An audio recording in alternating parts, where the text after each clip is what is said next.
Sistem perekonomian Indonesia. Pada pembelajaran sebelumnya, kita telah membahas mengenai macam-macam sistem perekonomian. Lalu, negara Indonesia memakai sistem ekonomi apa ya? Apakah negara Indonesia memakai sistem ekonomi tradisional? Atau memakai sistem ekonomi komando?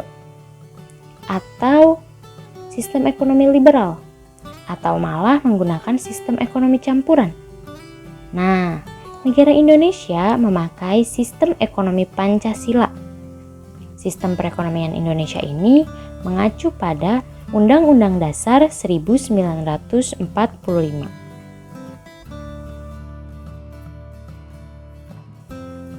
Karakteristik sistem perekonomian Indonesia mengacu pada Undang-Undang Dasar 1945 pasal 33 ayat 1 sampai dengan ayat 4. Pasal 33 ayat 1 berbunyi, perekonomian disusun sebagai usaha bersama berdasar atas asas kekeluargaan.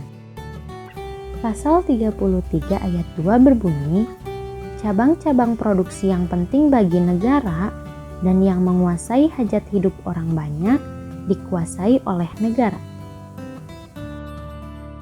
Pasal 33 ayat 3 berbunyi, bumi dan air dan kekayaan alam yang terkandung di dalamnya dikuasai oleh negara dan dipergunakan untuk sebesar-besar kemakmuran rakyat.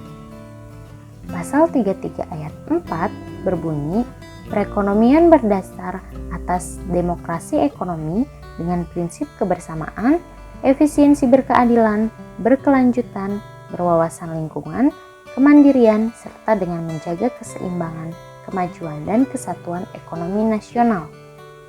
Landasan perekonomian inilah yang menempatkan rakyat sebagai pemegang kedaulatan ekonomi. Menurut Sobandi, dalam penerapan sistem perekonomian Indonesia harus menghindari beberapa hal berikut ini. Pertama, sistem ekonomi liberal, yakni sistem ekonomi yang menumbuhkan eksploitasi atau pemerasan terhadap manusia. Kedua, sistem ekonomi komando, yakni sifat negara dan aparatur yang dominan, mendesak, serta mematikan potensi ekonomi swasta. Ketiga, adanya monopoli, adanya persaingan yang tidak sehat atau pemusatan ekonomi pada satu kelompok. Nilai-nilai dasar perekonomian Indonesia menurut Undang-Undang Dasar 1945. Pertama, usaha bersama, di mana perekonomian ini disusun atas dasar usaha antara pemerintah dan juga pihak swasta. Kedua, usaha vital dikuasai oleh negara.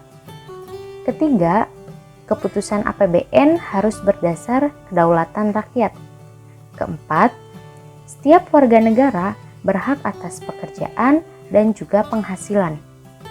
Kelima, perekonomian nasional diselenggarakan berdasarkan demokrasi ekonomi dengan prinsip kebersamaan, efisiensi, berkeadilan, berkelanjutan, berwawasan lingkungan, kemandirian, dan menjaga keseimbangan.